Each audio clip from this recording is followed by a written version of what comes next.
Welcome back to another episode of Scryer's Room. I am your host, Famfare. I'm Kevin. I'm Mario. And today, I'm going to dive in on the Dark Elves of the Warhammer setting.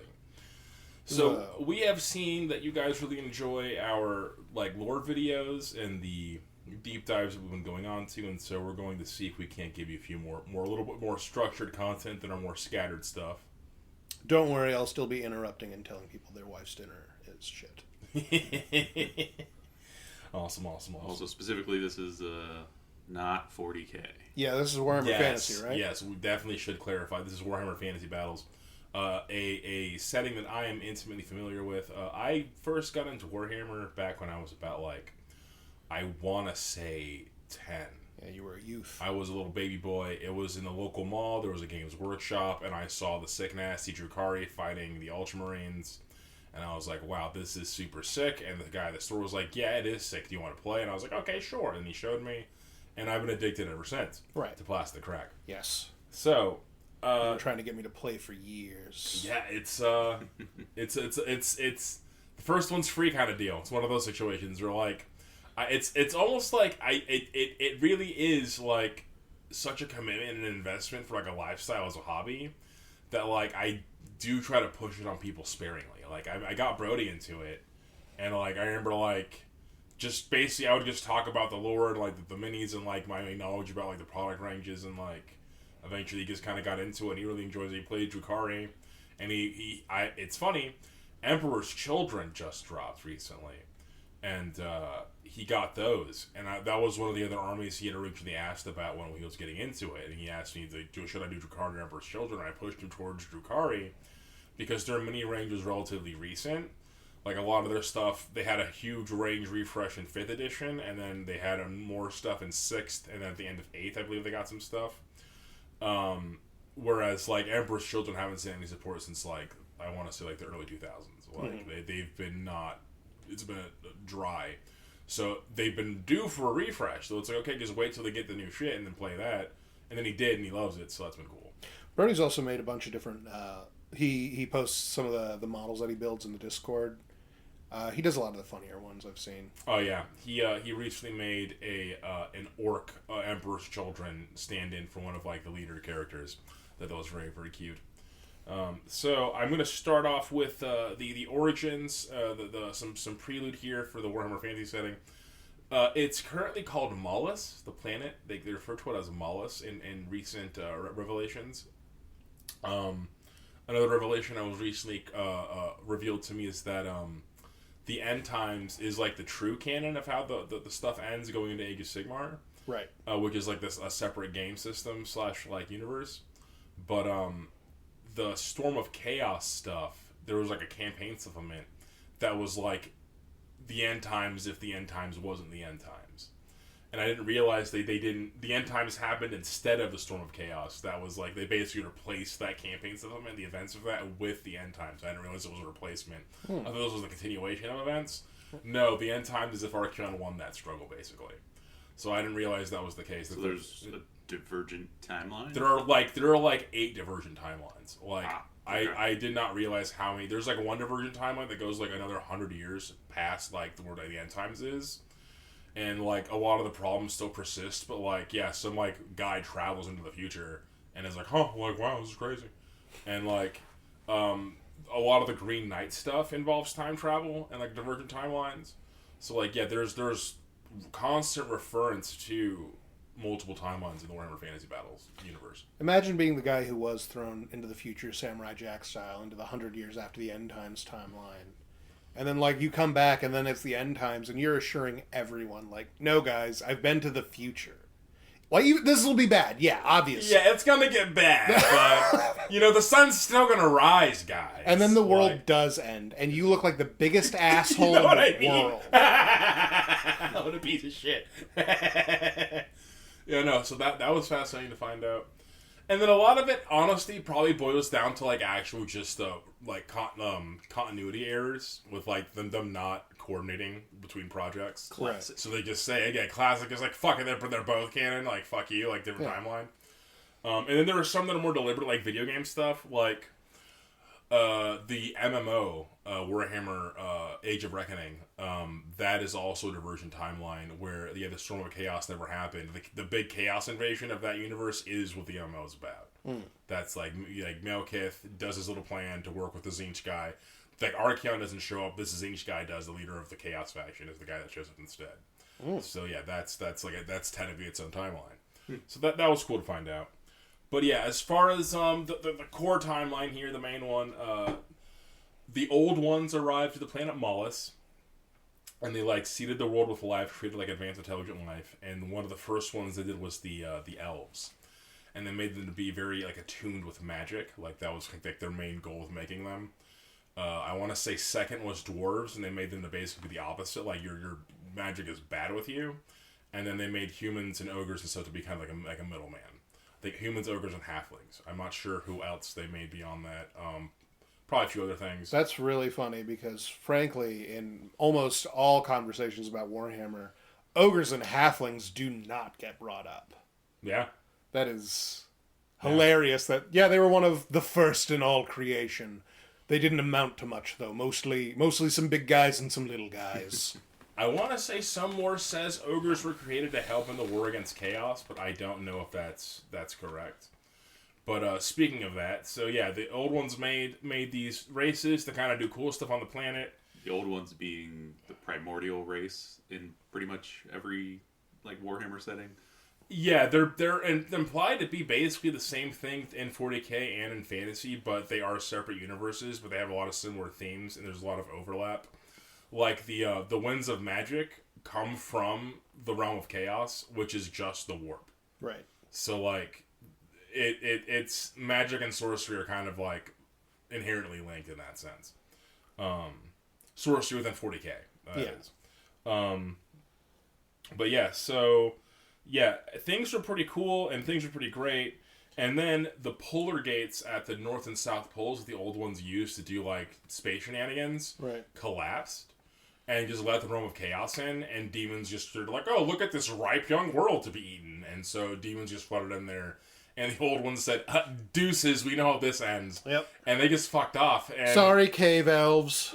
Not even cave. They were sophisticated, Romanesque with white pillars. And they had hunting spears and elegant ceremonies. And just the most frilly frou-frou dancing in the woods elf shit you've ever seen. And then the demons came. Cue screaming. Yeah, and the old ones turned into the dad that went out for cigarettes. Yeah, they really did, dude. Deuces. He's coming back, right? He'll be back, right? So yeah, the gates collapsed, and that unleashed a whole bunch of bad juju, and that is when the Great Catastrophe started. So that is what the High Elves refer to this era as the Great Catastrophe. Right. This is a video about the Dark Elves, a lecture about the Dark Elves. So they call it the Age of Endless Glory. Because they have very different worldviews. Yeah. Also, quick side note: Dark Elves in these settings, or even Dark Elves, they're not drow. Okay. Yeah, they're not drow. Yeah, specifically, Dark Elves are they're just evil. A different ethnic group that diverged from the main elf ethnic group because they're just the evilest, baddest dudes, and they just chose that actively. And their entire culture around being that. Their entire culture involves around having spikes on your armor and thinking mercy is for fools. Don't assume this is every isekai or shitty anime thing where they call it dark elf, and what they really mean is that we... Tan. Yeah, there's dark-skinned elves, and they're kind of gloomy, but they're good guys too. Yeah. No. These are the no. Yeah, they're culturally dark elves. They're they're the worst. They are elves who. Good. My point is just some of the stuff that you've told me. Elf, dark elf, they look the same. Yeah. Yeah. Dark elves typically have darker hair because that was prominent in Nagarath. Right. And they're all basically from that section of Ulthan because they all migrated. They also all dress slightly more like Dracula. Yeah, absolutely. And then they're typically paler solely because they come from a land without the fucking sun. So they just aren't tan at all. But yeah, so Great Catastrophe, bad juju. Dark Elves call it Age of Endless Glory. Yeah. And swathes of mortals were corrupted and enslaved by the demon hordes, and it was just bad throughout the land. And the Golden Age of Ulthan was just at an end. That was the end of it. And so the elven bows and spears were for hunting and dueling and stuff, and so they weren't really useful against the black armored warriors and like the brass and hides of like the demons. Right. So entire settlements were raised. They're used to hunting saber-tooth tigers and shit. Yeah, exactly. They're used to like doing like a duel for honor, like, and they're like in their gilded armor and shit with like plumes, and then like an actual like shows up, and they're like like, and then, like a guy made of a metal that if it cuts part of your finger, you have like a horrible like infection from the devil now. Yeah, dude. They probably haven't even fought very many armored guys yet. Yeah, probably not, because like what's one thing about elves too is they establish throughout the lore that they are very frail compared to like men even. Right. And one of the reasons why their society has so many like female warriors is that the dimorphism between male and female is so minimal. Right. There's no great difference in strength between the genders. Yeah, it's just they're basically at the same, and that's reflected in the game. Very few elves ever have more than 4 toughness. Like a dwarf lord has like 5 because he's giga chattily. I think most of the elven heroes, even like characters, have like 3 toughness to like reflect how like delicate they are. Right. And like a lot of their like heaviest armor has to be made out of Ilthermar, which is like a specific metal that comes from one of the provinces because it's basically weightless. So like they don't like their heavy armor, full plate horses and stuff are only because they have weightless armor. I don't mean to like mithril, basically. To throw shade. I was going to say Ilthramar sounds like they really went out of their way to mix up the word mithril to not get sued. It's essentially Elven mithril. Yeah, from a specific province, from the Caledor province of Ulthuan. So yeah, like the spears and shit just not useful against the demons. So they just kind of fled to the woods and the caves, in the mountains, and were just like, "Someone help us! Someone please save us!" And they prayed for a hero to deliver them from evil. And from this age of desperation emerged Aenarion, the greatest of the elven heroes. He was a wanderer before the time of catastrophe, and he returned home to Ulthuan at its time of need. Knowing their weapons could not stand against the fury of chaos, he battled his way through the land to the shrine of Aenarion, which is like the creator god of the elves. That's hilarious that they have a creator god when their actual creators were there until real recently. Yeah, it's actually kind of crazy how this lore works. I see why they left. I was doing a great deal of research, and I wasn't able to do enough on this specific topic, but like, yeah, a lot of like the ancestor gods of the dwarves and stuff, and a lot of like these creator deities and stuff were like around relatively recently before the Great Catastrophe happened. In fact, Grimnir, one of the ancestor gods of the dwarves, meets one of the characters I'm about to bring up, and they just have a conversation and are talking, and this guy's apparently the progenitor of the dwarven race. It's Grimnir, Grogny, and Valea are apparently the first dwarves, and one of those guys is just walking around talking to people. So I was trying to understand the continuity of that. I'm like, the dwarves have like a really big empire at this point. They have a huge, massive like population. How is their ancestor god just hanging out, walking around, doing shit? That doesn't make any goddamn sense. But whatever. Is it maybe that they're the first that the first one's made? Like they're the first batch? Yeah, that's what I thought. That's probably the case. But if that's the case, they couldn't be as old as they are with how many dwarves there are. That's my thinking. Because I don't know. I don't know. Because I think dwarves only live to be like 500. I think they don't live like elves can live to be thousands of years old. Dwarves only live to be like I want to say like 500.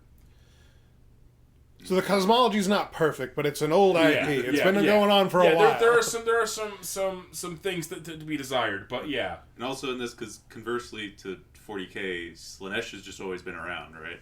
Yes. And he didn't eat all the other elven gods, right? No, he did not. Okay. And he that's a huge difference between this setting and Warhammer 40k. Yeah. Demons specifically thirst for elven souls, though, and because Slaanesh is super into like hedonism and stuff, they got extra magic. Yeah, right? they got extra magic, and so they're extra tasty. Yeah. So the Slaaneshi demons covet elven souls above all others. What's up? So yeah, Aenarion was a wanderer, and then he came back to the Shrine of Aenarion, the creator deity, and was basically like, okay, like, guy, this is bad. You need to help us. You need to do something about all these demons killing us. And he started making sacrifices, and I guess he sacrificed a white lamb. And the creator deity just didn't say anything. And he was like, you know what, dude? What if I sacrifice myself? Will you help if I do that? And there was no answer, and he was like, bet. And he just walked into the sacred fire. And he obviously burst into flames. And he's like, it's fire. He combusts, he's screaming, his hair's igniting. His followers are like, oh shit, he's dead. And then he like refused to die. and he ends up just walking through the fire, and then the skin gets renewed, his hair gets restored. Like Wolverine's back up. Yeah, like Wolverine's back up to full health, and now he's a Giga Chad, and he's been possessed with the spirit of a Surian, and now he is the Phoenix King. And he's like, motherfucker, it's time to Doomslayer. And he walks outside and proceeds to Doomslayer, and all the elves in his presence are like emboldened by the will of their like creator god. Right. And he's the avatar of a Surian, and he's like, let's fucking go. And so with that, I see why killing a horse or a lamb didn't really do anything. Yeah, and then he needed a body. And then your boy Caledor Dragontamer, and I even wrote in my notes, Caledor is a name I have come to love and hate in the years. Why is that? Caledor the Second. Okay, so before all of that, why is he called Dragontamer, Tony? So all right, there is a thing that he did. So one of the first races that existed on Mollis was dragons. Right. And they were in this war with the dragon ogres, which are basically like half man, half dragon, horrible, intense centaur monsters. They have they have an upper torso of a guy, and they have two little vestigial they have two little 4 centaur dragon legs. And the bigger ones, as they get older, the front ones become like vestigial and become little like dangly arm thingies. And they're just on 2 back legs, and they're this giant monster dragon, horrible monster thing. And they like battle axes. I'm not unfamiliar with Warhammer. What the hell are you talking about? And they eat lightning. They'll sleep for like centuries until like lightning storms happen. They sleep for 100 years and they eat on lightning. It's the most metal shit you've ever heard, dude. What are you talking about? Yeah, they'll literally crawl up to a mountain and get blasted by lightning and get invigorated and then burn a village down. Like that's I can tell you the dragon ogres and the Shaggoth leaders. Yeah, they're just snorting lightning and getting fucking the lightning ice shit. And they've been battling the dragons since time immemorial. And then the old ones show up, and the dragons are like, okay, cool, like, we'll side with you guys. Fuck these dragon ogres. So I think some were in shows that the dragons opposed the old ones. This is speculation, but out of my mind, there are several different types of dragons and factions of dragons, so there's no way they're all of one mind. Right. So obviously some are like, yeah, fuck these guys. Other ones are like, yes, please help us, regulate this shit. The planet is fucked, dude. There's dragon ogres eating lightning. And so the dragon ogres were naturally occurring on this planet? They were a naturally occurring heavy metal evil creature. And then because when the Chaos Gates opened up, they made a pact with the Chaos Gods to be like, let's fucking go! And now they're all immortal. So not only are they like horrible lightning-eating dragon monsters, but they never stop growing and they're immortal. So like they can sleep for centuries and shit until lightning blasts them, and then they just get up and just destroy the countryside until they go back to sleep because they're out of lightning juice. What? Sure. I don't know, the comparison I'm thinking of is like individually each one is like a Tarask. Yeah. Like the Shaggoths basically, yes. So they're not deathless, they're ageless. Right. Oh, okay. So when they were fighting the dragons, they had a very short life because giant creatures don't live long. Like their hearts give out and shit. So it was implied they didn't have they were really the dragons were really giving them a go of it, and they made a pact with the Chaos Gods, and now all of them are ageless, and they never stopped growing. I think that wasn't a feature they had before. They gained the boon of lobster. Yeah. So like the Shaggoths and shit are like house sized, like they're just big boys, and they just have giant battle axes, and they eat lightning.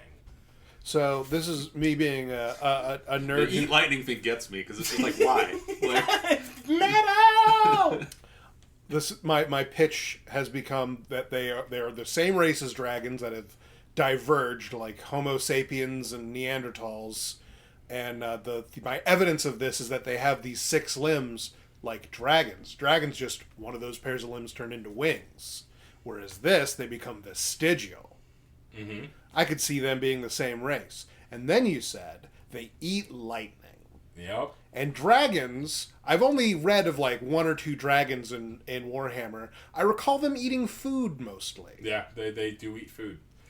In fact, I've never heard of anyone eating lightning. No, it's the only ones I can think of are the dragon ogres and the Shaggoths. That's the only time that comes up that I know of. Do you think that dragon ogre lightning eating technology is where like the Thunder Warriors, I think they are, or the Stormcast Eternals. Stormcast, yeah. Stormcast Eternals, yes. Think that might be related? Like, there's some reason about, like, how storm magic works or something? I'd have to look into it, but you might be onto something there. Something about, like, invigorating lightning being, like, a key component within that universe. Yeah. I actually don't know. Or it's just, like, regular show, and they treat, like, electricity as, like... Magic. Yeah, it's magic. It's gamma radiation from space. It turns your microwave into a time machine. Like, yeah. So, yeah, dragons and dragon ogres were battling on the planet. And so dragons were this species that existed, and they're intelligent, they're sentient, they can talk. Right.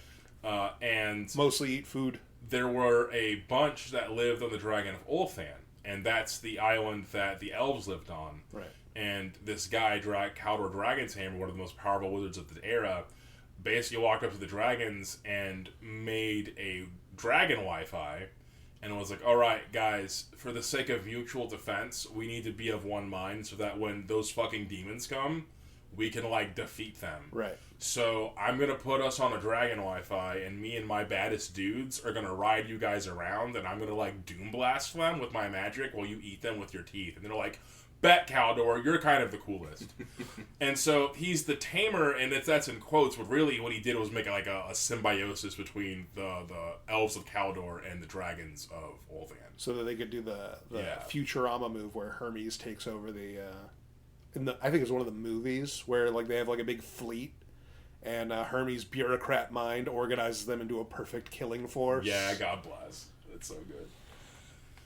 But yeah, also, I should also point out, at this point in time, like, dragons darkened the skies. They were one of the predominant species on the planet. Like, so... it was dragons, lizard people, and these cave elves after a while. Yeah, and so, like, there is one of the units of the High Elves is called the Dragon Prince, and they're like heavy knights and like sick nasty like dragon-esque armor, and they have like their horses have like these like gilded armor and shit, and they're like immune to fire and stuff. Super sick nasty. But like back during this time, they were called the Dragon Princes because they rode dragons. Yeah, every single one of them did. And so like they between the dragons, so Caledor Dragontamer. Can you the dragons are sapient? Can you? How angry would you be if they called them the Dragon Princes and they rode horses? You know what I mean? Like, so demeaning compared to, like, their former glory. Yeah. So that's one of the things...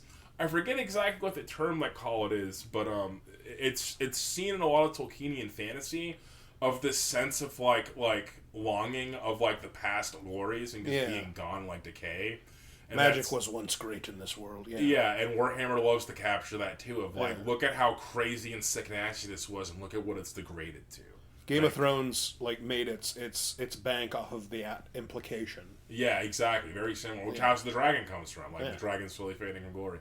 But yeah, so Caledor Dragontamer, this motherfucker, is one of the first people to, like, swear fealty to Aenarion. Mm. He's like, okay, you've been chosen, like, clearly. So this is the move, like, you're in charge. And so he teaches the elves the art of battle, and Caledor, like, teaches people how to be sick, nasty wizards and how to fucking ride dragons. Mm. And then they just pour out of the fucking mountains and just slaughter these fucking demons and push them back, and Ulthan is saved. Hooray! Yeah. And then Aenarion takes the Everqueen, Asteriel, as his wife. And the Everqueen, so basically... there is a font of magic in Ulthan because Ulthan is on a magical font line of like something like a tear in the fabric of reality or like a fault line in the fabric of reality. And there is in the Gained Vale, which is like towards the center of Ulthan, there's like a pool of energy that is like pure life magic where the Everqueen lives.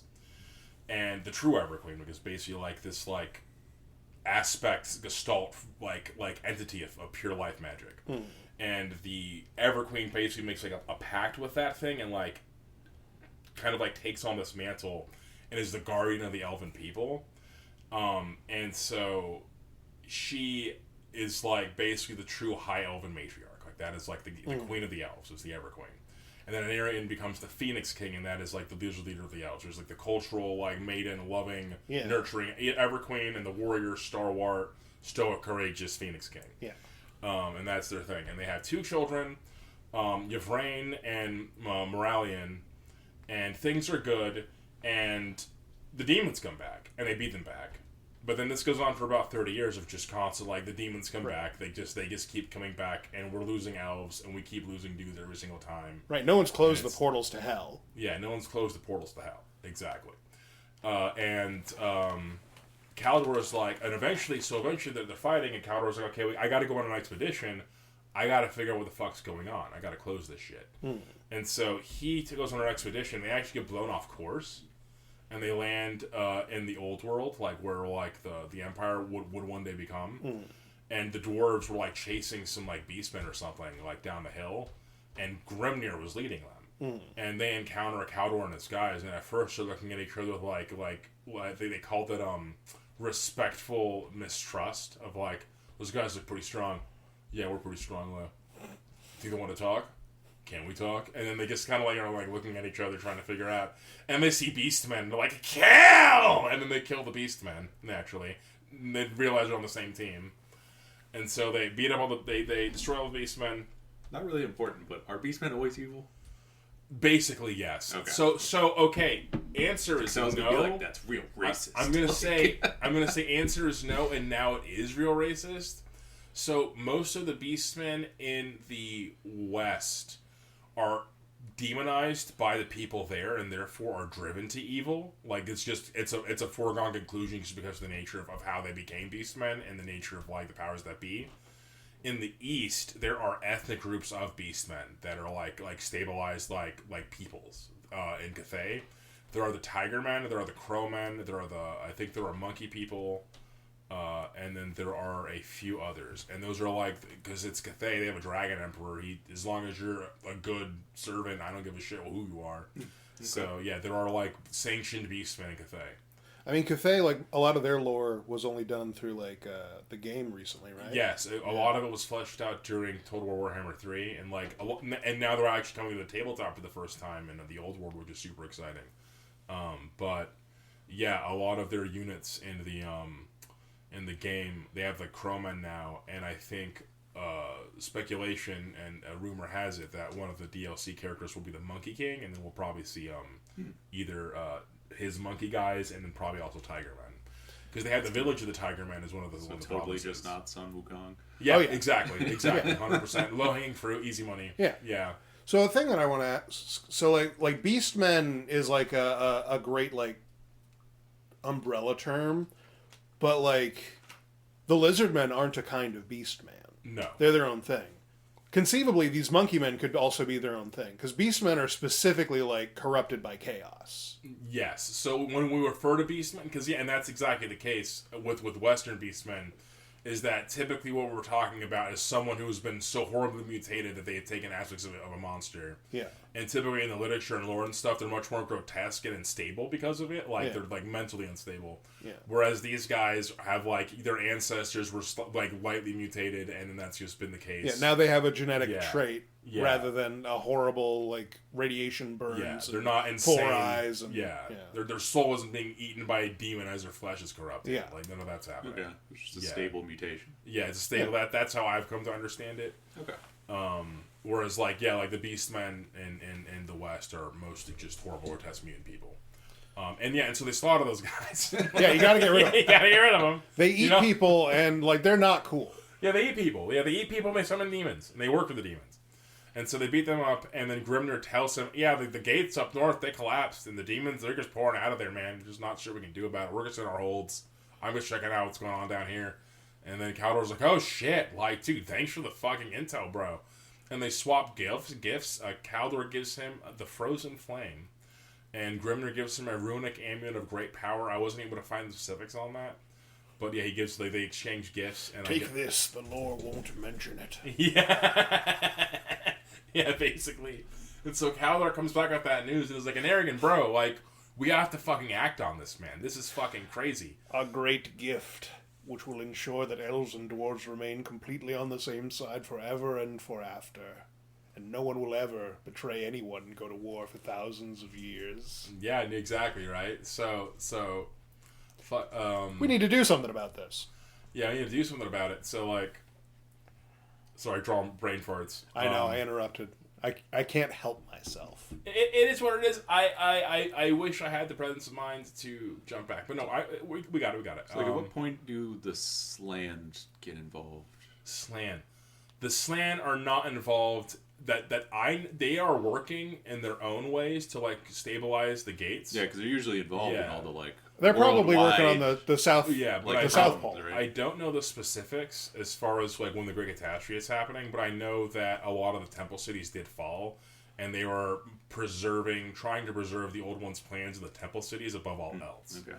and trying to stabilize the geomantic grid. I'm not sure how the vortex relates to the geomantic grid. We'll get to the vortex. Slan being giant like toad men. Yeah, those toad lizard men I lizards. mentioned earlier, they have like their own entire setting essentially over in what isn't South America and like Americas. Yeah. Like Slan are like the high caste of over the lizard guys who are your typical lizard men.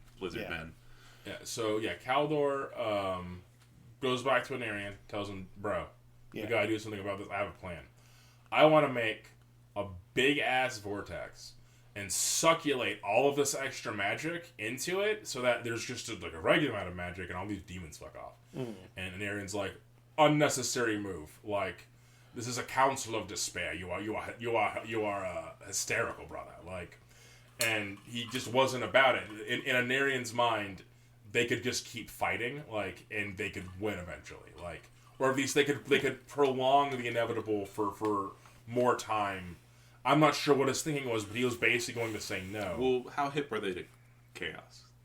Not very at this point. Well, then They don't really know what's going on. I feel like that's a reasonable. If you don't know that hell's infinite, and fair. and Exactly. demons are infinite, They then don't like, actually know. presumably the enemy has to have like a limit. Yeah, if you have empowered your champion that he can kill 1,000 of these every day, and you lose, like, by comparison, say, like, 60 elves, well, I mean, we're still in, like, replacement numbers. Yeah.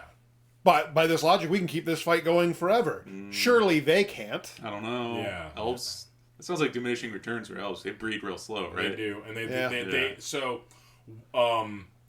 I had a thought about Elven generations. I wasn't able to find the actual like what one generation is referred to, but I would think it would be 100 years because that is what's considered an elf coming of age as an adult. You are not an adult until you are 100 years old. So you are considered a child, like, which is like that's fucking crazy. Like the age. So going back to the age replacement, 60 elves. Well, 100 years to replace each one of those guys. So that's pretty steep. It's pretty steep, But so he wants to cycle with magic out. Aenarion's not about it, but then he gets a word of a demon attack. They kill his baby mama. The demons kill the Asterial, specifically a demon named Nakari, who is a fan favorite amongst the Total War people. Keeper of secrets, Slanesh demon, ate her fucking soul, obliterated it. Oh, so since they're a fan favorite and it must be in like later things, obviously he doesn't get them. Makari gets away. So demons can be banished. Well, that's you can get them, but they'll just be back. Unless you kill them in the warp, which is like good luck getting in there and good luck getting out. That's just typically not tenable. That's what makes demons such an ever-present threat. Is that like after a few thousand years, someone can just summon them back and then just take vengeance on your bloodline. Like, it's nothing to them. Thousands of years ago, your father slightly drew the summoning circle wrong and summoned me with tits. So now I will crush you with my hooves. No. He's a keeper of secrets. He'd be mad if they didn't give him enough tits. I only have 6 boobs. Yeah. I require 8.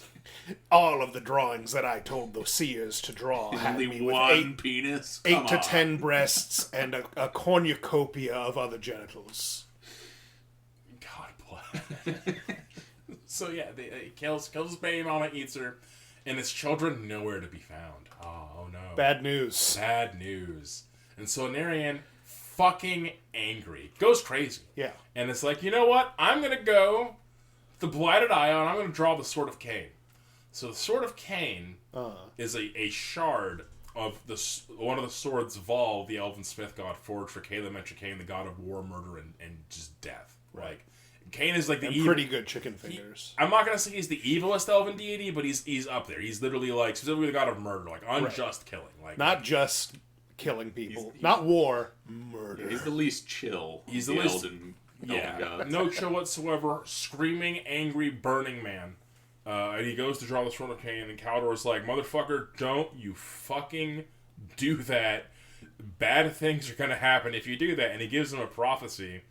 And he decrees that if Aenarion drew the sword, he and his line would be a curse to the last generation. That the gods would turn their faces from him, and that Aenarion himself would surely die. And then in Dragonir, his fucking dragon, I think he's the oldest living dragon at this point. He's the son of one of the first dragons. Tells him, like, you'll have no peace in this life or the next if you draw that fucking sword. And Aenarion tells him, fuck you, I'm drawing the sword. And so I'll have enough of your prophecies. And they're like, they're not prophecies. They're This facts. is the description of the item. Put your cursor over it. That's what it says. In seeking vengeance on the demons, Aenarion drew the Sword of Khaine, and by drawing the blade, Aenarion damned his line and doomed his soul. And so, like, he takes the sword, goes fucking ballistic on the demons, pushes them back, slaughters those motherfuckers. Yeah. And he starts giving off very bad vibes. He has very malicious, spiteful, cruel, and just very warlike and no peace. Constantly ruthless, constantly striving, constantly wants more. Our beautiful Elrond boy has become a veritable Agent Smith. And he no longer chill at all. And he moves north as basically damn near as close as you can get to the Chaos Gates, except for the province of Trace. But he's like right next to basically north of Elthan. And he gathers all the elves most embittered by war, and he establishes the kingdom of Nagarath. And he takes for him a second wife, Marathi, whom he saves from Slaaneshi cultists. And I say saves with air quotes, because she would go on to establish the pleasure cult of Slaanesh. So did she really save her from the cults? Or was she like, oh no, they got me? We don't know, that's pure speculation. But do the fucking math. I'm just saying that his naming scheme for his city, his method of getting immigrants, it all sounds pretty evil. I can imagine he bursts in and they're having like an orgy or whatever because it's Slaanesh, and then she's like there, and he's just like, "What are you doing to that woman?" And then she like quickly looks around, sees him like dripping with blood or something, and then it's just like, "Yes, save me!" And everyone else, like, "What do you mean?" Their head's already gone. Yup, like lightning fast, slaughters them all. You called me. And so yeah, he would take her as his wife, and they would have a son named Malekith, who would become the most hated of the elves, 100%. Malekith is one of the most classic Dark Elf names. It really is. I'm pretty sure it comes from mythology, so that in fact, that does make sense. In fact, it's such a classic Dark Elf name that they changed his name in Age of Sigmar to Malarian, so they have trademark over it. I hate to say, Malarian kind of goes pretty hard, though. It does. I mean, that's... I think it's sick. I refer to him in Age of Sigmar because he like ascends. It's a whole thing. I refer to him as Malarian, but for Warhammer Fantasy, he is Malekith. I'm happier about that than I am with Oryx. Yes. What? That's what orcs are now. Orruk. Orruk, I think. Okay. Orruk instead of, and there's Ogres instead of ogres. Yeah, because copyright purposes. It's pretty bad. Yeah. So in one of the stories, GW was just like, these are ours. Like, yeah. Eldari instead of Eldar. Yeah. It's fucking dumb. Yeah.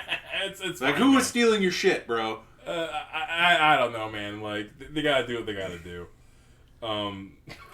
It's pretty funny though. But yeah, so yeah, they have their son Malekith, and yeah, so yeah, Aenarion's giving off really bad evil vibes. catastrophic vibes. Their armor is getting spiky. All their shit is black. We've noticed a bit of a aesthetic change. And Caledor is like, bro, I'm gonna go back south. Actually, you're giving off a horrible vibe. And Aenarion's actually fucking furious about this. Right. But before he can, like, act on it, I should also note out the Sword of Khaine literally, like, corrupts, like, your empathy into, like viciousness and stuff. Yeah. So, like, he's not thinking rationally at all. It's he's the just, sword of super murder guy. Yeah, you just become an evil tyrant. It's just nothing can be done about it. So he's, like, literally actively thinking about killing Caledor. And then the demons come again. Because Caledor tries to do the vortex. He's like, we have to do it, dude. This is the only way we're going to save our people. Yeah. Like, the demons are endless. Like, they're not stopping. They're not going to stop. I'm pretty sure I killed the same one a couple times now. Yeah, Aenarion drew that fucking sword, and now he is convinced that we can win, but that's stupid. The sword talking. Yeah. Also, one thing I'd like to point out, I think in continuity error or a continuity clash here, in one piece of source, Aenarion kills Nakari with the Sword of Khaine and like banishes them for like a long time. But in this upcoming battle, Aenarion also kills Nakari. So I'm not sure if he kills Nakari and then they get resummoned because the gate is still open, and then he kills them again and then they're banished for a very long time. Right. Or what? But Nakari would eventually come back to like covet Aenarion's like bloodline. Right. And he ends up being like one of the BBs used for Tyrion as a keeper of secrets. So yeah, these Caledor's doing this little ritual on the Isle of the Dead, which is in the center of Ulthan. Was it called that when he got there? Yes. So it is a burial site with a bunch of waystones. And waystones are basically like magical stones that mark magical like ley lines and fault lines. Right. And so this is an artificially made island of just a bunch of like waystones. And so he and his bunch of his mages like are standing there doing this ritual, and the demons didn't take very kindly to that. Right. So they just come. Which full leads me to force. believe that it would probably work. Yeah. Right. Yeah. So they come full force, and Aaron's like, "Well, shit. I guess I don't have a choice, do I?" And he summons his army, pulls them all into Inner Ulthan, and they're making their last epic Lord of the Rings stand. And Caledor fights off 4 greater demons of one of each faction. I believe. He got to do a Mega Man boss rush. Yeah, he had to do a Mega Man boss rush. And Pretty baller. Yeah. Yeah. Greater demons are no considering joke. regular demons like warp reality and shit. Greater demons are like, those are the real ass boys. Those are the guys that you're fighting like a 20-foot tall bull man with a chain axe from Warhammer 40K. Exactly. And in order, he fought the Lord of Change, Kairos Fateweaver, who was basically Zinch's manifestation. Oh, wow. Yeah. Yeah, like he beat his ass.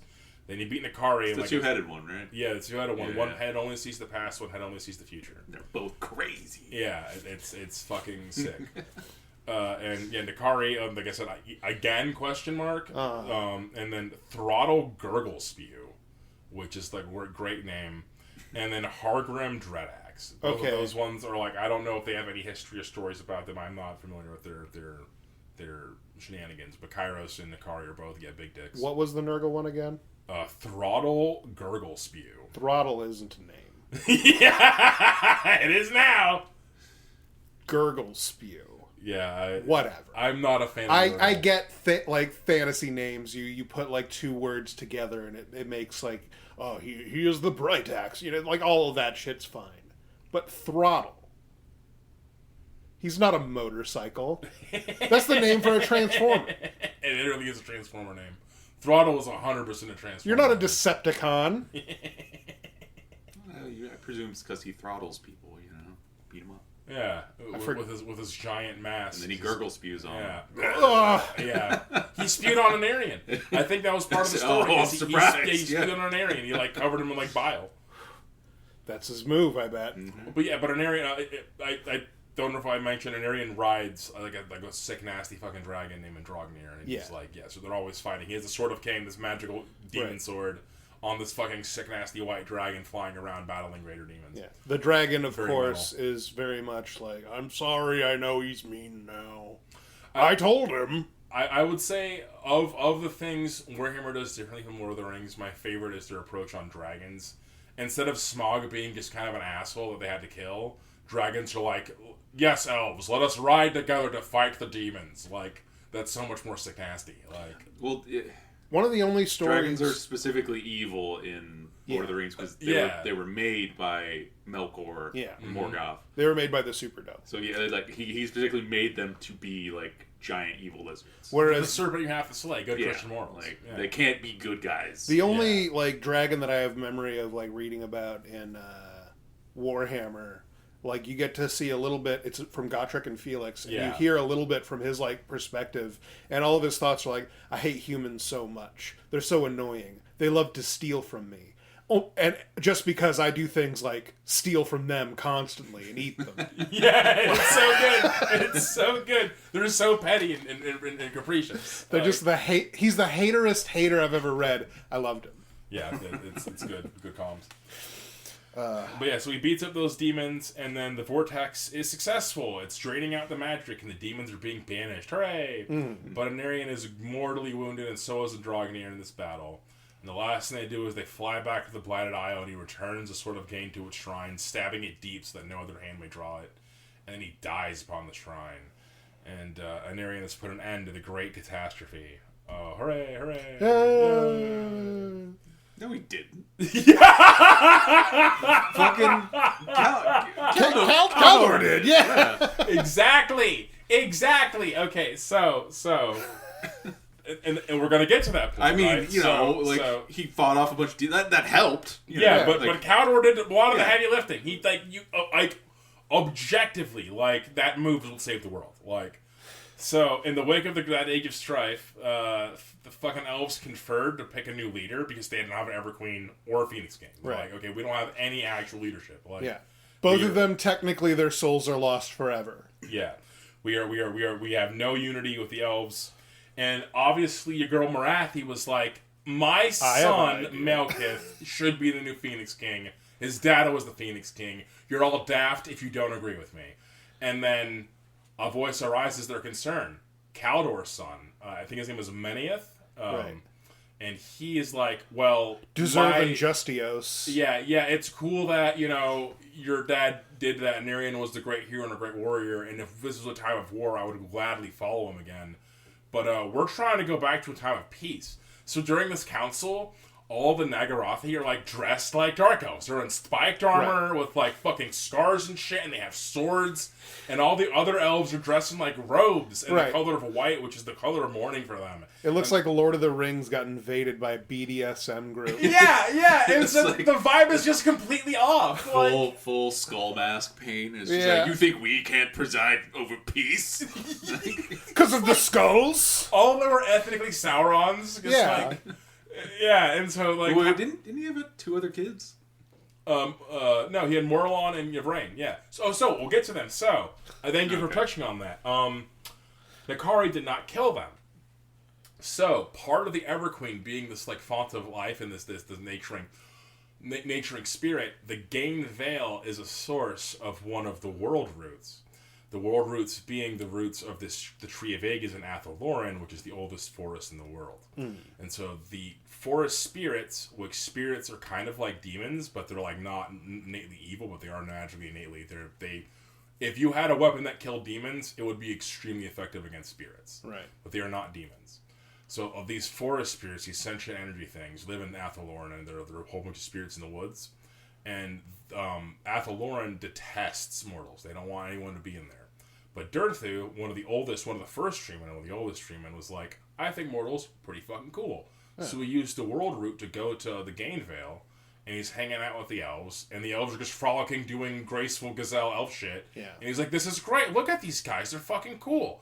And so Durthu was constantly championing the elves of being like, hey guys, we need to hang out with these guys more, they're super cool, they're a part of the world, and they're a good thing for us.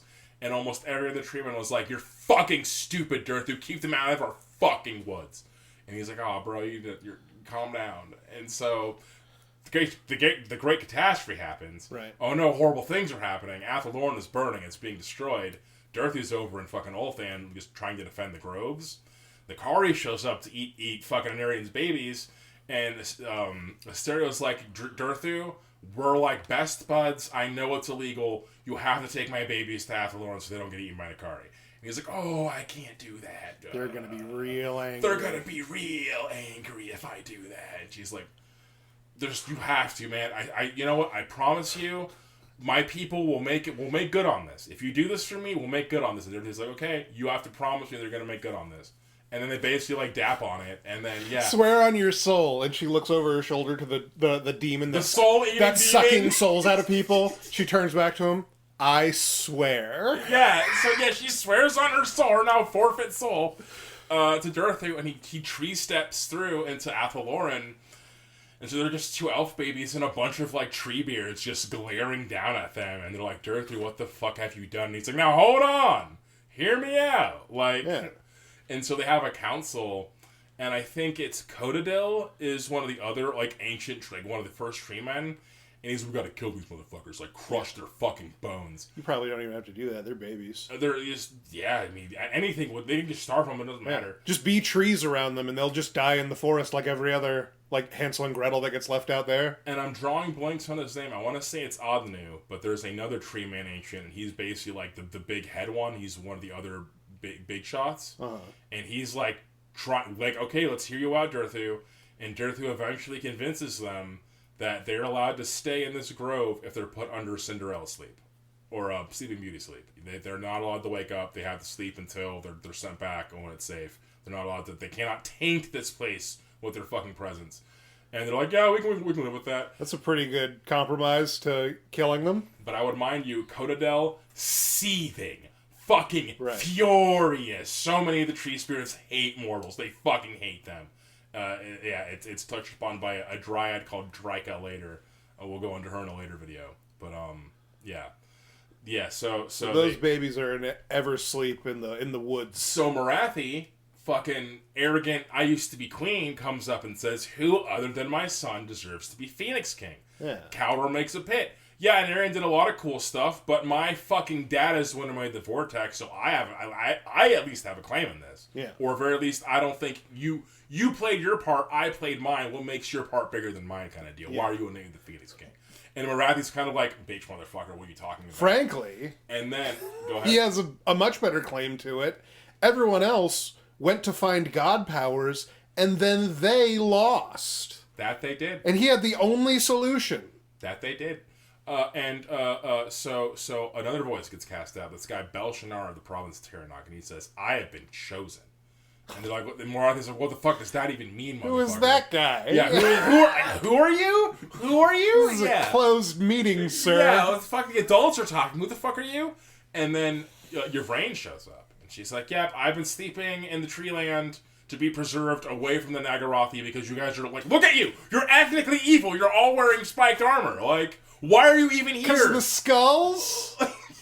And they're like, yeah, I am the Everqueen because I have, like, I truly preserve the elven culture from before time kind of deal. Like, this needs to be the case. And so they accept, okay, you're the Everqueen. Boom, easy, done.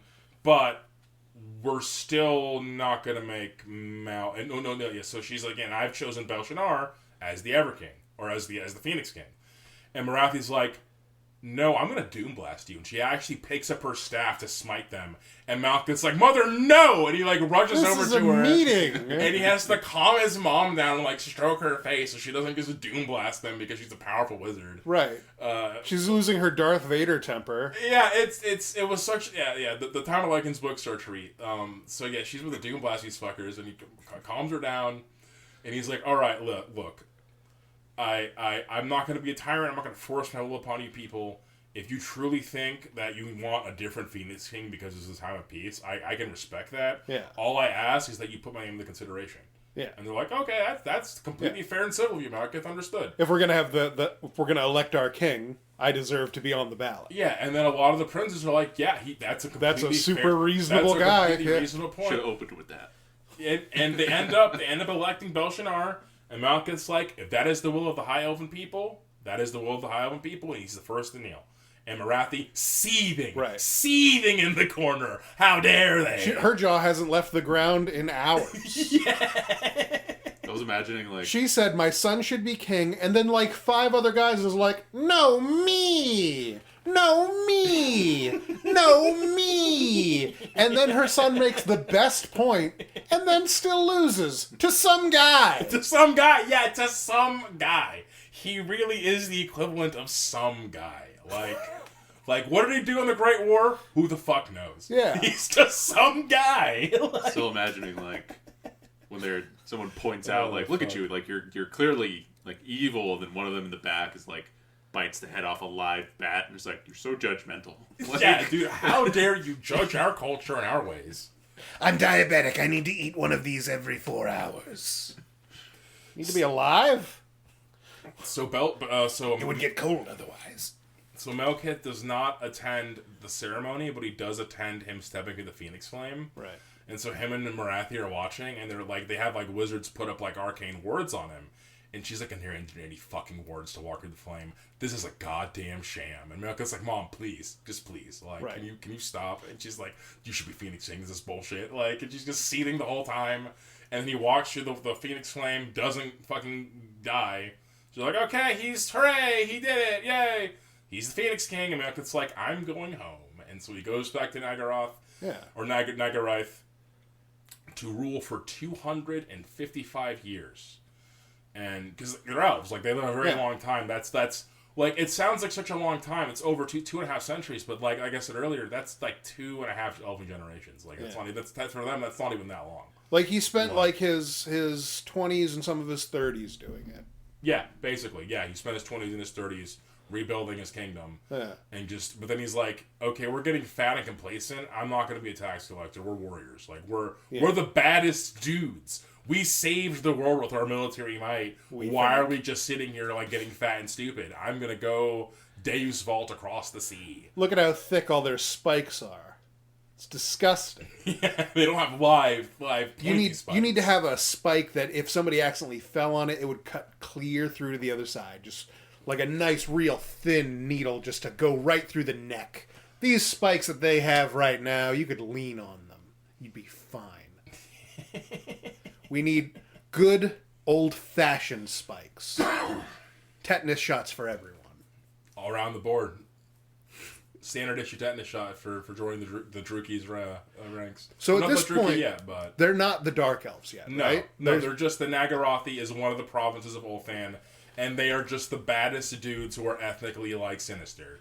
And that's due to the presence of the Sword of Khaine. Like, they are literally around war, murder vibes. Yeah. So these people are literally, like, they're the descendants of people who are touched by murder vibes. So they're, like, literally, like, ethnically evil. Yeah, like, their entire culture, like revolved around, like, being corrupted by it. Yeah, exactly. Like, they're the descendants of people who were corrupted by it, and their culture revolved around being just, like, radiating mercilessness and having mirth from despair. Like, just really enjoying, like destroying things.